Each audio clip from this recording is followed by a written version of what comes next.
Hi, welcome back to my video series on training your dog for distance work. This is video 2 and this is setting up your training environment. So the first thing you need to do is pick the environment that you're going to train your dog in. It should be an environment with room to expand for obvious reasons. We're doing distance work, so it's no good doing this in a little room. You could start there and move to a bigger area, but if you can just start in a bigger area, it's just a huge bonus because it's comfortable from the dog, because it's the same thing all the way through, and that just helps your dog get the idea and move along. Make sure it's distraction free. I know a lot of my videos, it's not very distraction free. We have, cattle just wandering around all the time, or kangaroos, or wild pigs, or wild goats coming up to the fence lines. And I often have my other 2 dogs out simply because I can ask them just to stay back if I need to, or I use them for distractions. So for me, I'm often training in distractions anyway, but it's the way I've done it all my life. There's always been distractions, and so I'm experienced and I can get away with it a lot of the times, but there are still some dogs where I've had to move them off somewhere and do them distraction free as well. So I always say, always do it distraction free. It's easy to add distractions later on down the line once the dog gets it. It's harder to train a dog when it doesn't understand it and there's already distractions. So distraction free. If you've got another dog, put it away. If people come around, kick them out. Concentrate on your dog one-on-one. Keep the environment quiet, everything you can. Interact with the dog nice and calmly and nice and quietly. Do all those things for the dog. So try and get a bit of room in your environment, and then pre-mark out distances. So what I've done here, if you can see the white tape running along the fence line, is I'm going to tether Koji to the back fence, and then we work at 1, 2, 3, 4 and 5 metres, and then when I'm training this, I then go 5 metres from that, and if the dog, if I step from 5 metres to 10 metres and the dog doesn't get it, I step halfway back and I find that distance where the dog does get it. So I set it out and I just tape. It's just a bit of tape that I put around there, electrical tape, and every 5 metres after that 5 metres, right back to 50 metres, which is right up in that back corner there. So I have a 50 metre distance, and that'll be my base distance to start with for Koji. My working dogs will do it at 200 plus metres. Koji, I'm going to just start off getting him out to 50 metres. Slowly I will increase it from there.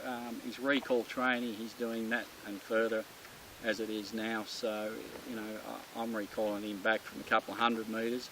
But this is a little bit different from recalling, as I explained in the introduction. So even though his recall's happening at upwards of 200 metres, I've been recalling him, there's no way he's going to go into a sit or a down at that distance. And I'm not sure how far he'll go at a sit and down because I haven't worked on it yet. I've been a bit slack. Sometimes it's a bit hard. Distance training, normally I'd be starting at the same time I'm doing recall. So once the dog gets, sometimes even earlier. But definitely while I'm starting recalling, I normally start with distance training. So this is just about setting up your training environment. So here I can know just by glancing, this is the next space to go to. So if I go give him a command and he's getting it and getting it and getting it, I can just automatically look, yes, this is the next one. Instead of trying to work it out or judge it, it's just instant. So it just helps speed things up. When I'm finished for that lesson, I come out later on and I do the next lesson. I know where I'm starting from, and I go from there. The dog fails, I come a little bit closer and I work my way back. But I've got those starting and ending points and so forth. The other thing to remember that I don't think I mentioned in the introduction is keep these short. It's as boring as hell. Sit down, sit down. I just stick to the absolute basics, and then if you want to do your party tricks or waves and everything at a distance, you can begin to add them later. But initially you just want those emergency ones going. So they get boring, so keep it short. Give your dog 3-4 minutes of doing those, maybe say 5 minutes, and then come in and give your dog a quick little break, and then come back and do it again.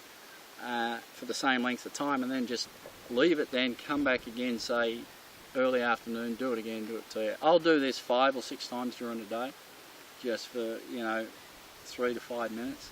I'll come out and do it 5 or 6 times a day, and that way it doesn't keep it boring, and it keeps it nice and fresh, and multiple lots of training throughout the day are far better than 1 or 2 long sessions. So I like to keep my sessions relatively short and then just hit them over and over again during the day. Just come out and randomly go through them, and the dogs just accelerate with that. So it's really good, and it's a great way of, just like I said, building a bond. Dogs want to please, they want to learn, so it just builds that bond, and that's what you need.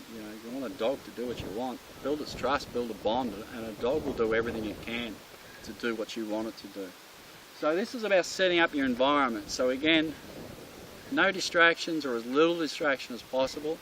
Keep everything calm. Try and keep to the one area until you get up a really good distance, and then you can start doing it at other places. But to start with, the length of your backyard or something is a great thing to do. Get rid of, if you've got other dogs, get them out of the way. Get your kids out of the way, and just concentrate on that dog, and so that dog can just concentrate on what you want. And like I said, if you mark it out, it's a great way of doing it. So you can use tape, you can tie a bit of string to the rail of your fence, or zip ties at certain distances. Just stick a little bit of a nail in, anything like that, stickers, anything at a distance to give you distance. It's really easy to do, and it's just, you come out, you sight it, you know where you start, you know where you finish, and it just helps, again, maximise your time training, actually training. You're not looking around to try and remember where you finished or where you got to start from, or work out the next distance. It's just bang, bang, bang. So you spend more time training, less time getting done. And being organised just simply makes it so much easier. I hope that helps.